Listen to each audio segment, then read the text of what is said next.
This chapter comes from a very important moment in South Africa's history.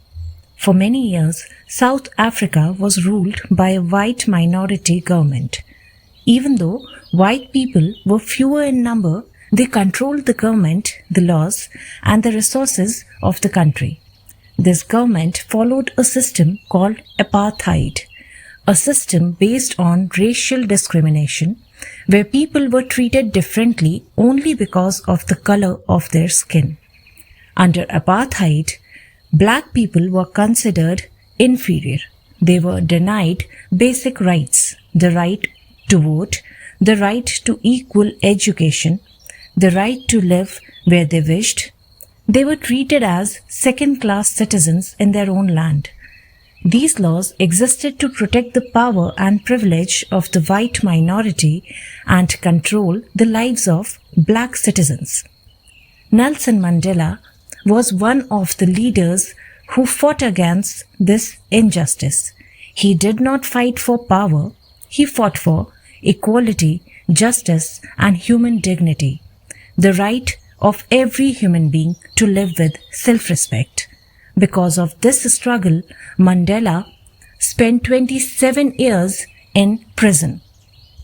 He was not imprisoned for committing a crime. He was imprisoned for demanding equality. When apartheid finally ended, Nelson Mandela took oath as the first black president of South Africa. For the people present on that day, this moment was not just political. It was deeply emotional. It meant the end of racial domination, the return of dignity, and the beginning of equality.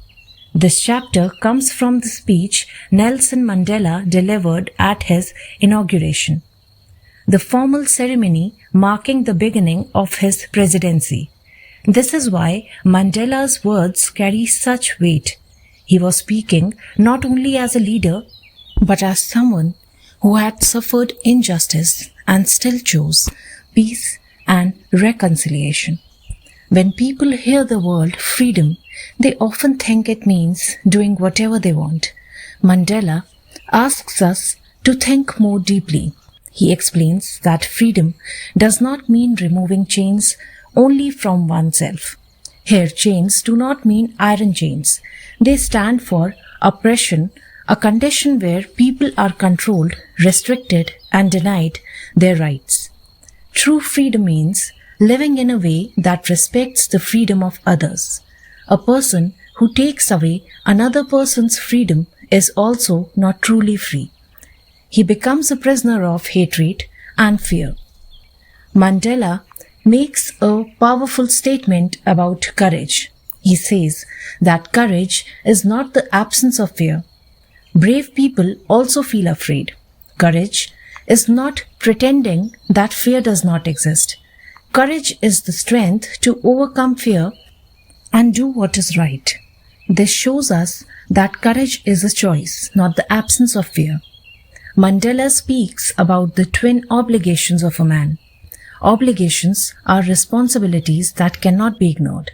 One obligation is towards one's family. The other obligation is towards one's country and people. Under apartheid, black people were forced to choose between these two. Mandela chose to serve his people and his nation, even though it meant long years of suffering and personal sacrifice. Throughout his speech, Mandela keeps returning to one idea, that freedom is not something we take only for ourselves. It is something we must protect for others. That is why he says, freedom is not just the removal of chains. It is the responsibility to live with dignity. This one line captures the entire chapter. It reminds us that freedom is not selfish. Oppression harms everyone. Courage means overcoming fear. Responsibility gives meaning to freedom. Human dignity must be respected. Nelson Mandela's journey is not only South Africa's story. It is a reminder that real freedom comes with responsibility.